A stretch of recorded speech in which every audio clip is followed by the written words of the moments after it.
প্রেমের মধ্যে এক সুন্দর অনুভূতি আছে, আছে ত্যাগও।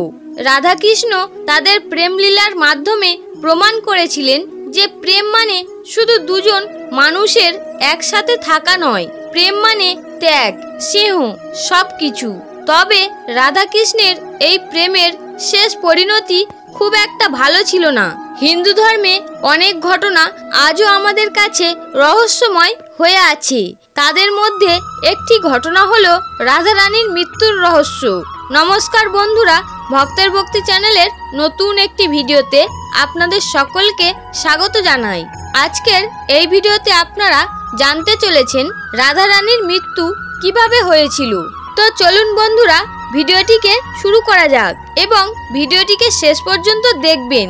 শ্রীকৃষ্ণ ও রাধা ছিলেন বিষ্ণু ও মা লক্ষ্মীর অবতার। প্রেমের মাহাত্ম্য বোঝাতে শ্রীকৃষ্ণ ও রাধা রূপে মর্তে অবতীর্ণ হয়েছিলেন স্বয়ং ভগবান বিষ্ণু ও মা লক্ষ্মী।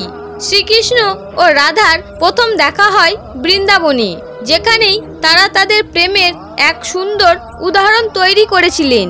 তবে তাদের শেষ দেখা হয় শ্রীকৃষ্ণের মথুরা যাওয়ার সময় মামা কংসের পাঠানো রথে। দাদা বলরামের সাথে তিনি রওনা দিয়েছিলেন। তবে একটা প্রশ্ন সবার মনেই আসতে পারে যে সত্যিই কি রাধাকৃষ্ণের এখানেই ছিল শেষ দেখা? তাদের মধ্যে যে পবিত্র প্রেমের বন্ধন ছিল তা কি কৃষ্ণের মথুরা যাওয়ার সাথে সাথেই শেষ হয়ে গিয়েছিল? না, এমনটা কখনোই নয়। তারা যে বিশ্ব জগতের কাছে প্রেমের আধার, তারা তাদের প্রেমের মাধ্যমে বুঝিয়েছিলেন যে প্রেমের দ্বারা জয় করা যায় পুরো জগৎটাকে। মামা কংসের হাত থেকে পুরো মথুরাকে উদ্ধার করে অত্যাচারী কংসকে বধ করেন শ্রীকৃষ্ণই। কৃষ্ণ যখন কংসবধের পর দ্বারকা নগরী তৈরি করেন, সেখানে রাধাও থাকত দাসীর ছদ্মবেশী। তবে কৃষ্ণ ছাড়া তাকে আর কেউ চিনতেন না। তবে হঠাৎ একদিন এই রাজসুখ ছেড়ে এক নদীর ধারে চলে যান রাধারানী। তার সাথে কৃষ্ণও আসেন সেখানে। তখন রাধাকে কিছু দিতে চাইলে রাধা কৃষ্ণের কাছে কৃষ্ণের মধুর বাঁশির সুর শুনতে চান। সেই অনুযায়ী কৃষ্ণ বাঁশি বাজায়। তখনই সেখানে রাধারানী মৃত্যুবরণ করেন। আর এই ঘটনার পর কৃষ্ণও আর কোনোদিন বাঁশি বাজায়নি। শেষবার রাধাকে বাঁশি বাজিয়ে শোনানোর পর তিনি বাঁশিকে ভেঙে ফেলেছিলেন। এটাই ছিল রাধাকৃষ্ণের প্রেম এবং এভাবেই হয়েছিল রাধারানীর মৃত্যু।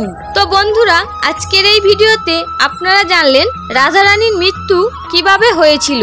আশা করছি ভিডিওটি আপনাদের ভালো লেগেছে। ভিডিওটি ভালো লেগে থাকলে ভিডিওটিতে একটি লাইক করবেন এবং বন্ধুদের সাথে শেয়ার করে দেবেন এবং এই চ্যানেলে নতুন হয়ে থাকলে চ্যানেলটি সাবস্ক্রাইব করে নেবেন এবং কমেন্টে সবাই শ্রদ্ধার সাথে লিখবেন জয় শ্রীকৃষ্ণ, রাধে রাধে।